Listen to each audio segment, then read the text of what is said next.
రాష్ట్ర ప్రభుత్వం TET notification వెంటనే ఇచ్చి రాత పరీక్షకు 3 నెలలు గడువు ఇవ్వాలని డివైఎఫ్ఐ జిల్లా కమిటీగా రాష్ట్ర ప్రభుత్వాన్ని డిమాండ్ చేశారు. ఈ సందర్భంగా డివైఎఫ్ఐ జిల్లా అధ్యక్ష కార్యదర్శులు రాఘవేంద్ర అబ్దుల్లా, ఉపాధ్యక్షులు హుసేన్ భాషా మాట్లాడారు.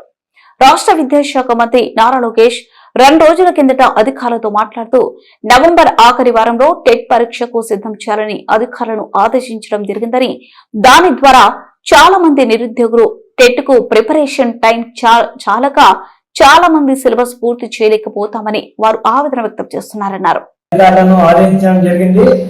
నవంబర్ లో టెట్ ఎగ్జామ్ నిర్వహిస్తే చాలా మంది నిరుద్యోగులు 30 రోజులు 40 రోజుల్లో ప్రిపేర్ అయ్యి, చాలా పెద్ద సబ్జెక్ట్ వ్యాస్ సబ్జెక్ట్ ఉంది. ఆ సబ్జెక్ట్ ని 30 రోజులు 40 రోజుల్లో ప్రిపేర్ అయ్యి రాయాలంటే చాలా కష్టం అనేసి నిరుద్యోగులు భావిస్తున్నారు.